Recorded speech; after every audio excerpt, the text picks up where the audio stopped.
sometimes gets supporters and the average footy punter upset as they're being preached to, or they haven't been heard.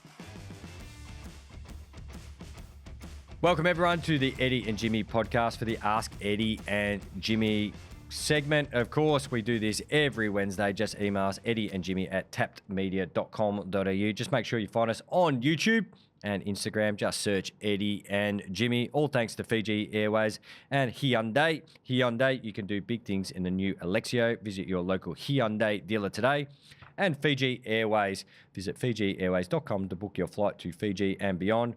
Fiji Airways, where happiness takes flight. Of course, you email your questions and we'll do our best to answer them. And the man we've got back, of course, he was magnificent on Monday and last week as well, is Sam Docherty. G'day, Sam. G'day, Jim. Good to be back again. Hey, mate, let's get into these questions straight away. I know people love hearing from you. We got incredible feedback. The first one is from Nicholas. Umpire accountability. Instead of the AFL privately admitting umpiring mistakes on Monday, why not have the head of umpiring front the media for 5 minutes each week to explain the biggest calls? It'll build trust and stop all the speculation. Would that help or make things worse? No, I think it would help. I'm all for the umpires having the accountability around the game. I'm also, as fans, we need to realise that they're not going to get absolutely everything right, and that'll never be the case in footy. There's going to be mistakes. There's mistakes with players, coaches, everyone at home. Like it's part of life. You're never going to get everything 100%. It'd be great for them to come out and explain their point of view, but also I think we just need to understand that's going to be the case throughout the league so far. Yeah, the big ones we'd love to hear from, whether it be a head of footy or if whatever AFL representatives doing the rounds, whether it be Tom Harley, Laura Kane, Greg Swan, Andrew Dillon, whoever's up, but always have them available every week for all radio and all TV, and they could probably rotate because there's enough senior executive figures who all speak very well. All those individuals speak very well and represent the AFL well, but always have one of them go, all right, Dills, it's your week. Away you go, radio box, radio box, radio box, and then maybe have Laura do the TV, and then next week so Greg Swan does the radio, and then that way you have this connection point of course, with the fan, the 1 million plus members, of course, the millions that come through the gate, and at least you feel like you're bringing them along for the ride, and I think that's what sometimes gets supporters and the average footy punter upset as they're being preached to, or they haven't been heard. So like even with the way the game's going, like bring them along for the ride. Go, so hey, this is why we're doing this rule, and this is the reasons behind it. This is a bit of thinking and logic. There might be some pain points, and you mightn't like change, but this is what we're trying to do. It'd be great. I was just thinking about this the other day. If at the start of the year, the players and clubs always get someone come out to the club and they explain the changes or the changes of interpretation and what's going to be a free kick and what's not. They use vision. They show all the players. They show the club. I'd love that to be part of the game. So part of the storytelling at the start of the year to be able to explain to the fans, this is what we're doing and these are the examples that we're going to do. But even if that became a weekly show of, hey, here's 5 examples where we got it right. Here's 5 examples what it looks like when we actually got it quite wrong. So then people get a better understanding of where the rules sit. There's investment that have to come in terms of the vision and being able to use that, but it would make the umpires' decisions more clearly into what they're actually being coached. So then more people have an understanding about why the decisions are being made that way. Do you reckon there's a reluctance for the AFL to do it? And I go back to the non-50-metre penalty. Remember, it was at Marvel Stadium and it was Collingwood versus North Melbourne, and the player came steaming over the mark, and the AFL were doing their weekly through AFL.com, so their own sort of media arm. But the response wasn't what everyone else was seeing. It was a bit of like, hey, we're looking after our own here, we're looking after the umpires, not calling. And everyone goes, oh, bullshit.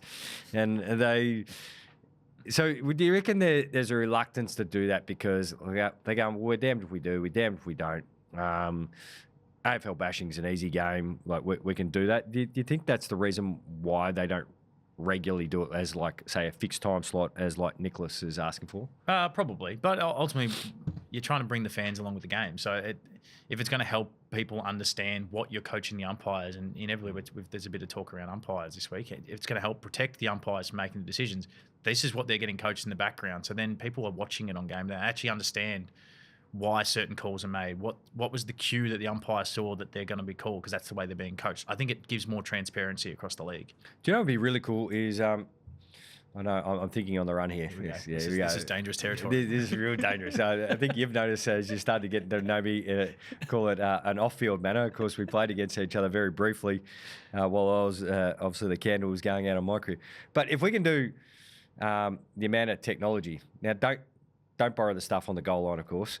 But body cam technology. What would be cool is if we could in a pre-season game get proper technology on the umpires and put that up on the AFL website to give us a lens of what it's like from their perspective. Again, have you been watching the World Cup? They have this on TV. Yeah, that's live. Yeah, like, that's what I mean. Like it was brilliant. fantastic because you see the player break and then you see the jolting and then obviously poof, poof, poof, poof, these incredible athletes. AFL players are incredible athletes. You know, whoof, whoof, whoof, like that. And from the point of view going 15 metres off, there's 14 players around that contest. We're at ground level, which is the worst place to actually get any sort of understanding of where space is, because obviously you can see all the space and everything going on when you're elevated. And I often refer to it as when you play basketball and try and find the space inside the key, and that's only a 5-on-5 game.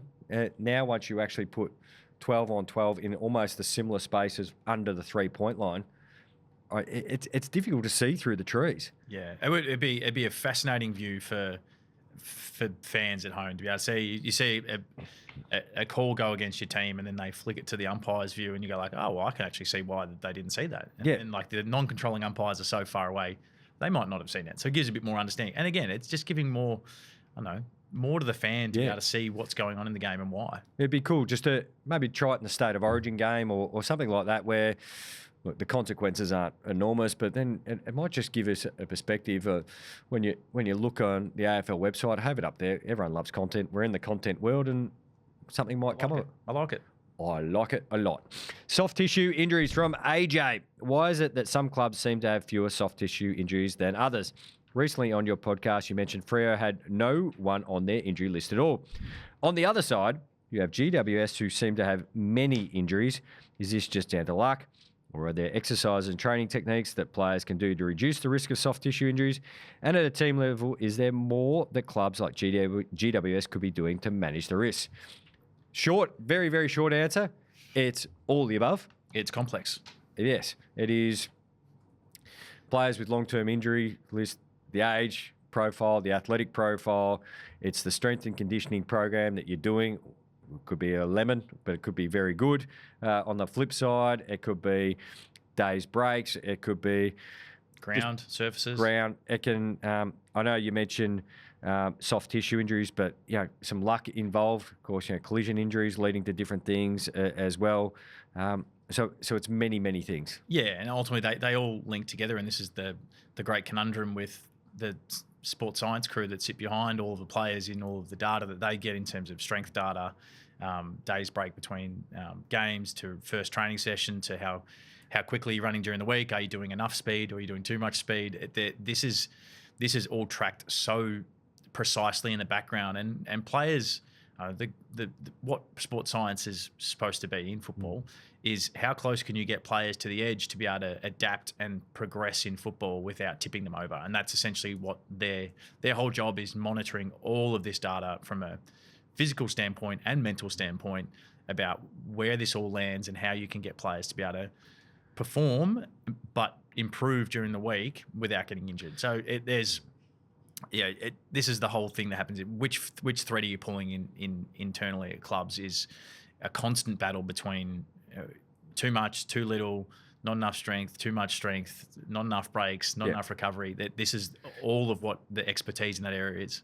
We play a horrific sport for your body as far as it goes, because if you were told that you got to run 15 to 17 kilometres for a game that was no contact, most players would be about 10 kilograms lighter. But you've got to add the contact and the type of contact you're getting. So you've got to probably be about 4 or 5 kilos heavier than what you probably walk around being. And then you've got to mix all that in. We need you to run really quick over a really short distance, but then also do a really high-end effort over a middle distance, but then to repeat, rinse, repeat, rinse, repeat, rinse, repeat. Yeah, it's an incredibly hard game and incredibly hard to in the background manage players. large parts getting so much better with all of the data that sits in the background. But it's still a challenge in how you can get players out and the individualistic programs that sit off the back of it. And that's if you go back to the early parts of my career, it was kind of most of the teams did the same thing. Across now, it's everyone's on different programs and different weights programs, different exercises based off their own individual history. It's very complex, and there's a fair chunk of luck that sits in the background of it as well, but there's a fair chunk of science as well. That's why we've got the best game in the world. And I know we sung his praises, Sir Swamp Thing, on Monday, and maybe it might be another Sir Swamp Thing, but I remember taking a look earlier this year, and then obviously last couple of years. At most times during a season, there's well and truly over 100 players on the injury list. Yeah, it's enormous, because it's between 7 and 10 on average. Now, you go through 18 clubs. If you're at 10, you're at 180 players already of the competition. Yeah, like it's a considerable amount of players who are on the injury list each week. And this is when you're winning a flag, you need so much to go right. And there's, as we said, there's a bit of luck in that, but there's also a lot of science and management that happens between that as well. But with contact game, it's going to throw up some hurdles, and as you said, it's dynamic. It's 360. You got to be good at long distance and at the short speed power stuff. It's getting the mix right is ever changing because the game changes as well, but also very difficult. Or you can take my tact and be unathletic at all, and that way you'd never do a soft tissue injury. That's the key to it, because if you don't actually have any fast twitch fibres, you can't hurt them. Yeah, see, I was a bit like that. Yeah, I just snapped my joints all the time. So yeah, you took it too far, my man. Sean. Centre bounce. Now that umpires don't bounce the ball and the AFL wants ruckman to run and jump at the ball, why do umpires throw the ball up so low? At the moment, the ruckmen know exactly when and where the ball will reach its highest point because the throw is so low. They simply run, jump and meet it at the peak. There's very little skill in judging the flight of the ball and timing your leap.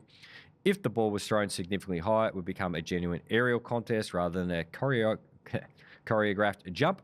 Secondly, it would help the umpires. Throwing the ball high gives them another second or so to get from essentially inside the contest to the outside. More hang time gives the umpire more time to get out of the way and reduces the chance of players using them as a shield. Am I missing something obvious? I don't think you're missing anything obvious there at all, Sean. Bit higher, but also now we've got this situation player, ruckman. It's always the ruckman taking the longest to adjust, of course. Ruckman who... they're still trying to pump fake. We're still seeing ruckman at round 17 trying to pump fake each other and go, oh, I've stepped over the line, sort of stuff. Yeah, the only thing I'll add is the difficulty to get it straight up and down on the line. Yeah. If you throw it higher, it's harder. So I think the lower throws are probably trying to get it perfectly on the line because, as you said, you step over either side, that's a free kick as well. So that'd be if you're launching it as high as you can in the air, it'd be quite hard to get it to the line, land back down on the spot. Do you think any leniency if you still stay, if you don't want to jump? Like, can we find like the medium from last year to this year? Is there a happy medium somewhere? Yeah, probably. But this is one of those rules that's got the unintended consequences again. True. It's the ruckman found a way that you could stand there and let the guy just roll straight across the line. You end up getting a free kick. So it's interesting one. I don't love the rule, but it is what it is.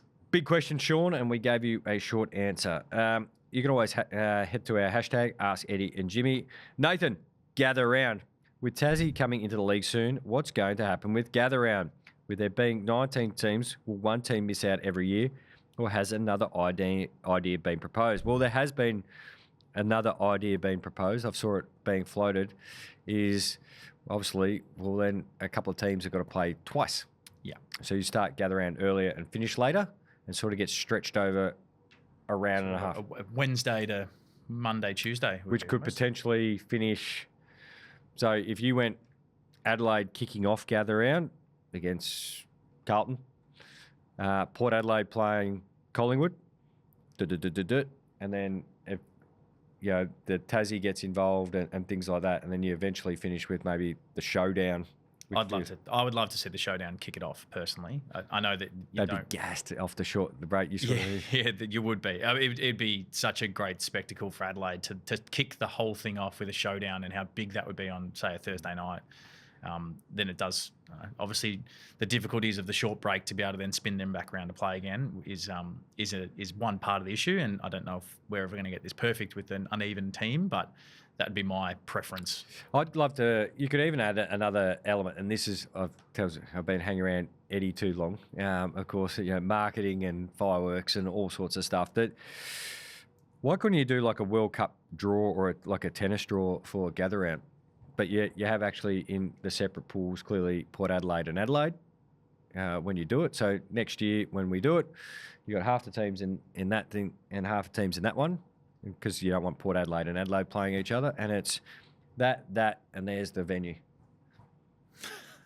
I'm confused. Well, no, what do you mean? So it's just like... There's two pools. Two pools, because you want half the teams in one and half the teams in other, which you kind of scrambled up. But the only two that you make sure in separate is Adelaide and Port Adelaide. Yeah. Because you don't really want to burn a showdown for gather round. This is before we get to obviously Tassie for the gather round.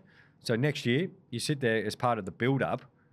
You actually make an event of it. So you got you pull the balls out of the... Yeah, you got Peter Malinauskas in there and all that. Eddie Spectacular out of the Barossa, cool. Whatever. So, because now we've got the two, so we've got half the teams in one, half the teams, and you go, well, obviously, there's Adelaide. Richmond, you guys are playing Adelaide Oval Thursday night.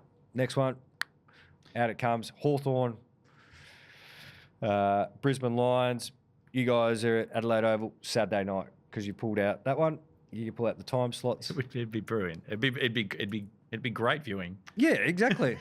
From a commercialisation, I'm going to speak about this a lot. The commercialisation that would be excellent for the AFL and eyes on the screen and content around it.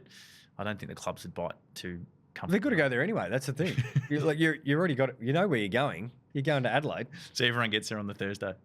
Yeah, or you could do it the weekend before. Yeah, well, or 2 weeks out. I don't hate it. I want people to punch the shit out of this one, punch holes in it. Just make sure you send it in to us because we love your feedback. Steve, headbands. What are your thoughts on the amount of modern day players wearing headbands? You're almost in the minority now if you don't wear one.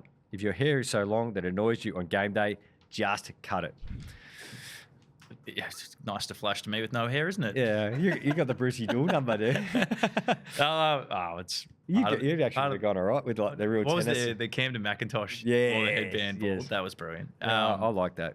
No, it's all part of the game, and it's more fashion accessories that you're allowed to wear. The thick one. How far are we away from shooter sleeves in the AFL? Yeah, maybe on the leg, just the one leg. The one leg. Who Port Adelaide player? Was it Lean?